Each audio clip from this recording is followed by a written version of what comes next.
Welcome to a new Team CGC 9.8 video. Today I have 5 9.8 comics I lost money on. So let's have a look here. First one up, it's Superman Batman Annual number 4. This one's pretty much the first full appearance of Batman Beyond in DC continuity. There are some earlier appearances of Batman Beyond. I do like those books too, like Superman Batman 22 and 23. In 22 you get a real cool panel of kind of Batman Beyond falling out of his X-Wing. So that's going to be the first appearance of Batman Beyond in DCU. Maybe it's a cameo, but in those two books, they call Batman Beyond Tim Drake. So there's a bit of a debate out there, certainly. Like, did they do that on purpose, or was it a mistake and they should have called him Terry McGinnis? So definitely some room for interpretation on those books. But, you know, whether this is the first full appearance of Terry McGinnis Batman Beyond or not, just a great cover to enjoy, a Stanley Art Germ Lau cover, Batman Beyond and Superman, and it's a great 9.8. Looks great on the census as a a modern age, like a new modern age 9.8. So mentioning lost a little bit of money on this one. I kind of got in there, it was about a year and a half ago when the debate was raging. I got in there on this one and purchased during that time for about $275. It was US dollars in a 9.8. So some recent sales on this one. Saw a few sell for $225, and I've saw, over the last year, quite a few go a little bit closer to 200, in that sort of 200 to 225 range. Recent sale was for $359.99.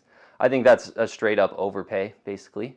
Whereas, my $275 price, maybe it's kind of near the higher end of the value, maybe a fair price, but I think you wait on an auction on this one, you get it right around $225, maybe a little bit lower. So this one, I think, going down as kind of a, a $50, $75 loss right now. But one, I'm still really positive moving forward. I do think it's a great 9.8 on the census. One, I've absolutely enjoyed as a Batman Beyond fan. Quickly on the census, 123 9.8s in a blue label, a 1 of 123, not bad. 38.6%, the 9.8 ratio. That's a solid, pretty tough 9.8 in the new modern age. Of all graded copies, only 38.6% of them are 9.8. So yeah, Superman Batman Annual number 4 is one I'm still pretty positive on moving forward, despite a bit of a loss on that one. Next one's a Star Wars High Republic Adventures number 1 in the variant edition, the retailer incentive variant. Right off the bat on this one, I was really loving the cover, and then there's a couple first appearances in this one that you can kind of speculate on in the Star Wars universe moving forward. It's first cameo of Marchion Ro, and first full appearance of like Lula Talisola and a couple other like young Padawans in there.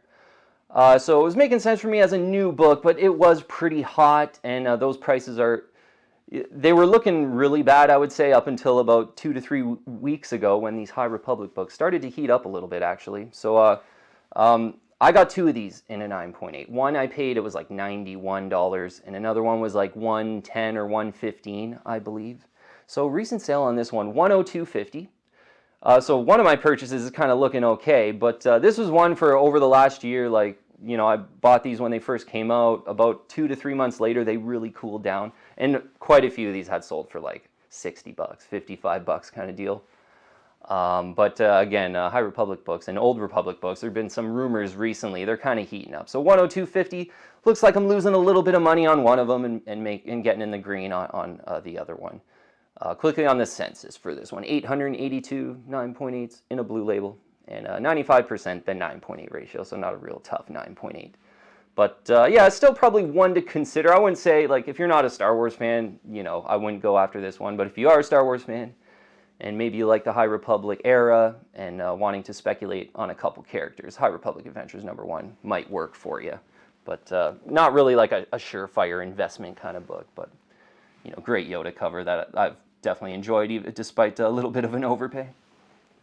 Next one, it's a Thor number 5 in the 3rd printing 9.8. This is one I had pre-ordered, seeing kind of the Thor number 5 3rd print. Right off the bat, I made a video. I was kind of like, oh, maybe it's like going to be kind of like a Venom number 3 3rd print.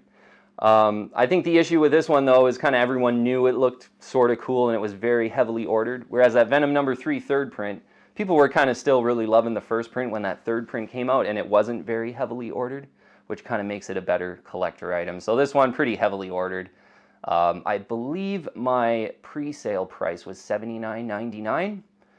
If I have a look at a couple sales here, one sold for $44.99 and one for $49.95. So this is one that kind of never took off. And, you know, Black Winter, I think he dies in the 6th or 7th issue.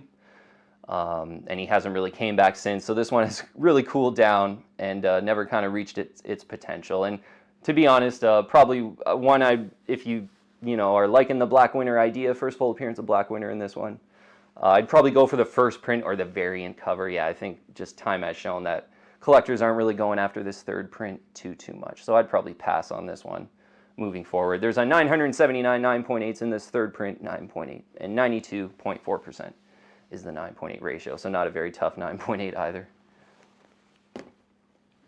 So taking a bit of a loss on that one. Okay, next one was pretty disappointing when I got it in. A Deathstroke number 30. This is one this cover came out when I got into collecting again in 2018, and being a big Batman fan, and I like Deathstroke as well, but maybe not enough to kind of pay up for like a Teen Titans 2 in the 9.8, which is like $800 or $900 now. So this one was kind of making sense for me. I bought it for $69.99. Yeah, it was from my comic shop as well, and looked kind of good in the pictures. But on this one, got it in, and there's a bit of a wrinkle down the spine. And to me, this is a good example of why I think pressing for really high-grade comics is a bit of a gamble, I would say. Because to me, it looks like this book was probably pressed wrong. And then now there's like a bit of a wrinkle in the spine, and it doesn't lie flat either. So I don't even know how it got a 9.8, to be honest. But yeah, purchase this one for $69.99. I think that's a fair value. That's probably about how much they would go for now. But with this kind of wrinkle in it, it's pretty much a write-off for me. Like, when I go to sell this one, I'm definitely going to be like super transparent about all the defects and stuff. So it would probably get like $30 or $40 in a sale. So definitely going down as a loss, unfortunately, because this is really, you get a great one looking in the 9.8. There's 84, 1 of 84 in the blue label on the census. So just as a Batman Deathstroke fan, it's absolutely one to target. 91.3% is the 9.8 ratio, so it's not that tough in a 9.8. But one, I just really wish it was looking great in the 9.8. I would really enjoy having this one, but this is probably one of the 9.8s that's bugged me the most that I've purchased in the last 2 years or so. Yeah, this was about a year and a half ago I grabbed this one, and pretty disappointed on that one. Yeah, it looks like it's pretty much a write-off. If I can get, $20 or $30 for this one with that wrinkle in the spine, I think I'd be lucky to get that. So, all right, last one here. Future State, the next Batman, number 1. Yeah, this is a first kind of Tim Fox as the new Batman in the Future State. I was really liking this one coming out, like a new Batman. I'm a big Batman fan. I felt like I just had to get a few of these in the raw. Certainly, I got quite a few of the Future State Next Batman number 1 and 2 in the raw. But I wanted to get the kind of Lashley minimalist variant in the 9.8. I pre-ordered this one for $99.95. About a year later now, I did see one sell for $99.95. In about the last year, off and on, one will pop up in an auction, kind of sell around like $80. So I think I'm a little bit down on this one, but this isn't one I would really recommend if you're not a big Batman fan. Like, this isn't the first appearance of Tim Fox is it's like Batman 311, I believe it is. Yeah, don't quote me on that, but that's kind of the overall first appearance of Tim Fox. That'd probably be the better one to kind of invest in. This is first Tim Fox as Batman. And just as a big Batman fan, I wanted these ones, but probably ones I wouldn't recommend to, if you don't like Batman that much, not ones that I would recommend as an investment that you could buy now. And, they're going to like slowly but steadily go up. I think this one's pretty speculative. Like the only way this will get a really big rise in price is if they come up with like a Black Batman type of movie in like 5 or 10 years or something like that. So if you're a Batman fan though, I think, the minimalist variant, this is the Lashley variant. It's what is it? Frankie's Comics Edition B, this one is, and the one with the trade dress is Edition A. So this is a pretty cool cover on the Future State Batman number 1, if you wanted to consider it. But yeah, it looks like I'm about flat, but in the last year I saw a lot of sales go for kind of in that 70 to 80 range, and I paid $99, pretty much $100 for this one.